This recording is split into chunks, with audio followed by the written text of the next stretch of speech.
point de vue, c'est sûr que les éleveurs, les agriculteurs sont beaucoup sollicités avec des nouvelles technologies, des nouveaux outils.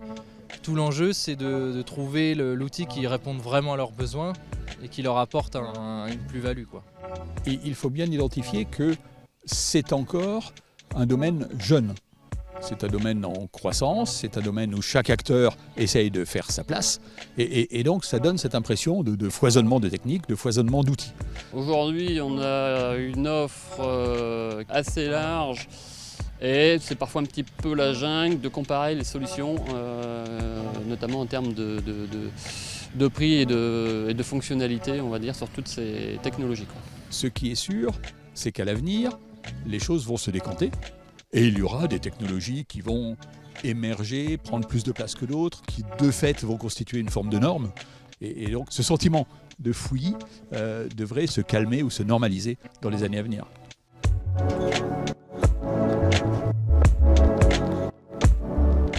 Alors quand on est acheteur, je dirais c'est toujours trop cher.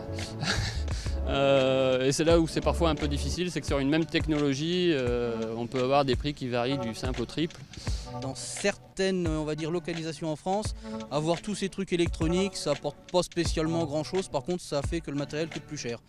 Certes, d'un côté, il y a un coût, mais la plupart du temps, le retour sur investissement est assez important. Donc non, en fait, c'est peser un peu dans la balance ce que ça apporte à l'éleveur.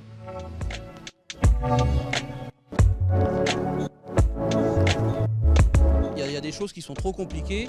Pour des jeunes, on va réussir à s'en sortir. Pour des gens un peu plus âgés, ils vont pas aller dans le fond des capacités que peut offrir l'électronique.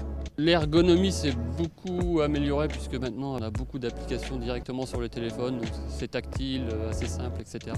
L'éleveur qui est dans ses parcelles peut saisir, peut faire des choses directement sur son téléphone sans avoir à tout avoir dans la tête et puis saisir après au bureau en rentrant le soir. La grosse difficulté, ça reste quand même la ressaisie d'informations puisque chacun a un petit peu son application avec ses données. Et donc entre différents fournisseurs, il faut ressaisir parfois les mêmes informations.